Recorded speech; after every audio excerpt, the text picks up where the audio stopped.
Tenho pensado esses dias num problema que a pandemia trouxe. Foi o sentimento de culpa por ter transmitido o Covid. E houve até casos de pessoas que suicidaram pela grande culpa. A pergunta seria: como lidar com o sentimento de culpa por ter transmitido o Covid para outras pessoas?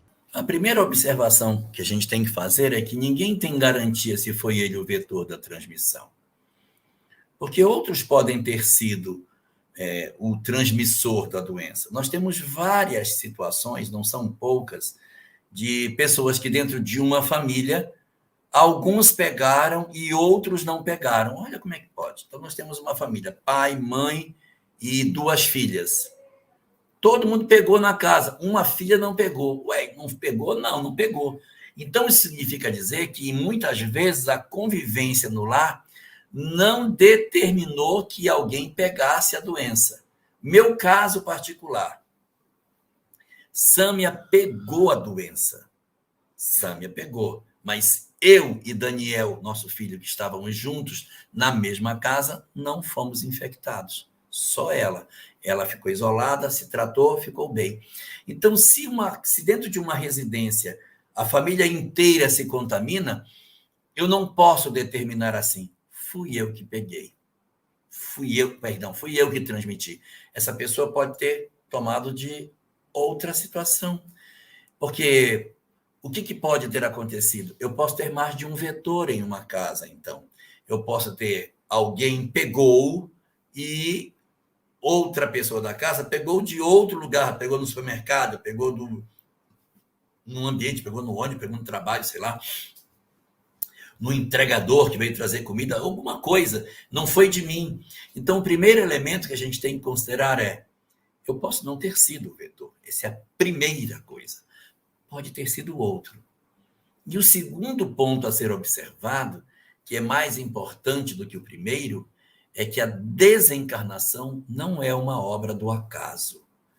Se de repente uma pessoa pega uma doença qualquer que não é determinante para a sua existência, isso de repente não tem um ascendente espiritual.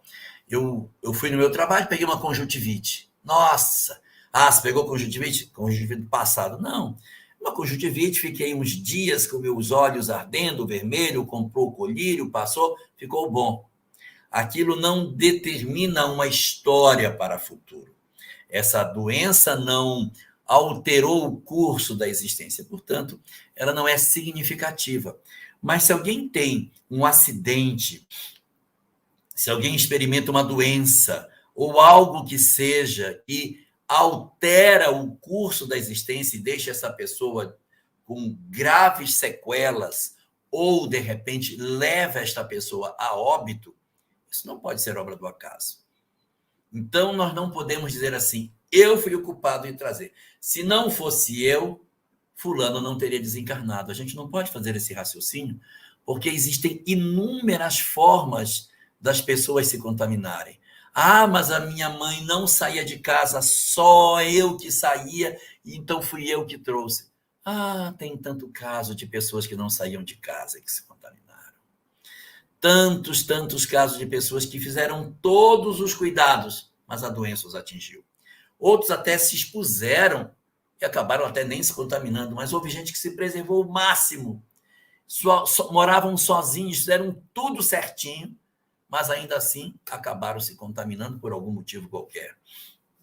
Então, a gente não pode trazer para nós essa percepção de que, se eu fui o vetor de transmissão, eu sou o culpado, porque o fenômeno da desencarnação é um fenômeno de forte ascendente espiritual e, portanto, não podemos desconsiderar que, na verdade, isso aconteceria com a minha participação ou não, com a minha presença ou não no fenômeno. Se era uma coisa que deveria se dar, mais cedo ou mais tarde, alguém seria o elemento transmissor, porque estávamos e continuamos estando expostos a esse risco, a esse perigo, de diversas fontes distintas.